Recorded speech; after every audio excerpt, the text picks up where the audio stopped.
parole aux associations.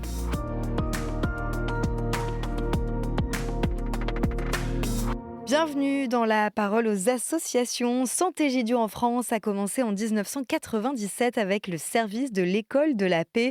Et on en parle avec vous, Hugo Picard. Bonjour, vous avez 24 ans et vous en êtes le responsable aujourd'hui. Pouvez-vous nous expliquer ce que c'est exactement ? En effet, en Île-de-France, il existe 2 écoles de la paix. Une à Paris et une autre à Charenton, pour les enfants de 7 à 11 ans. Les enfants viennent de tous les horizons, des quartiers alentours, mais aussi d'Ukraine, de Syrie, arrivés avec leurs familles par les couloirs humanitaires de Santé-Gidio. Également des enfants rencontrés dans la rue, en attente de relogement. Des enfants qui vivent en HLM. C'est un lieu, l'école de la paix, vraiment pour les jeunes, par les jeunes. Les écoles de la paix sont en effet organisées et animées gratuitement par des lycéens et des étudiants. Aujourd'hui, les écoles de la paix existent dans plus de 70 pays et des milliers d'enfants grandissent en apprenant à vivre avec les autres et en refusant la violence. Concrètement, comment se déroule une école de la paix ? Concrètement, l'école de la paix a lieu chaque samedi après-midi, de 15h à 17h. C'est un moment où l'on vit ensemble. C'est un lieu sûr où les enfants peuvent venir parler de leurs tracas, de leurs petits problèmes du quotidien, venir faire leurs devoirs, jouer, dessiner. À l'école de la paix, on s'inspire beaucoup de la méthode Montessori. L'enfant choisit ce qu'il veut faire, mais il le fait bien. Et il le fait jusqu'au bout, accompagné avec soi par un jeune. Nous parlons aussi beaucoup de ce qui se passe dans le monde, de la guerre par exemple, qui fait peur à beaucoup d'enfants et leur fait poser beaucoup de questions. Aujourd'hui, on pense que la paix est acquise, alors que c'est un travail.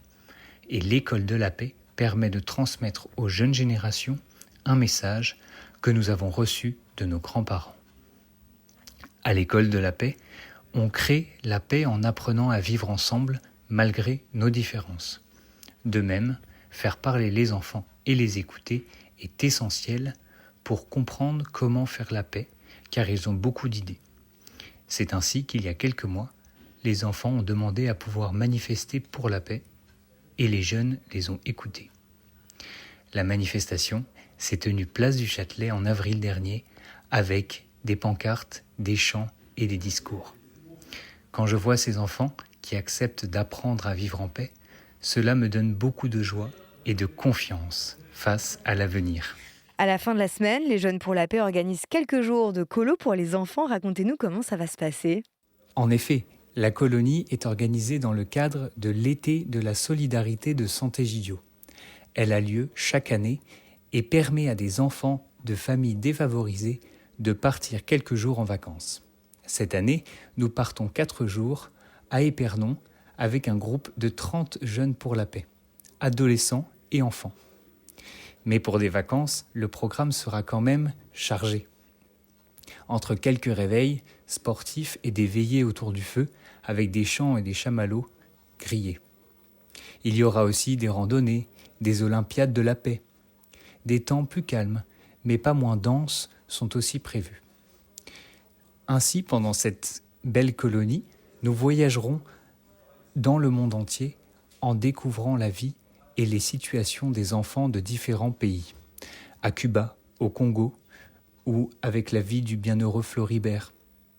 Et nous avons aussi prévu une après-midi avec les personnes âgées qui font leur séjour de vacances au même endroit.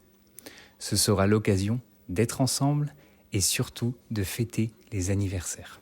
Merci beaucoup Hugo. Pour avoir plus d'informations, rendez-vous sur santégidio.fr. Et c'était la dernière parole aux associations de la saison, mais on se retrouve à la rentrée pour de nouvelles chroniques. À très vite sur KTO.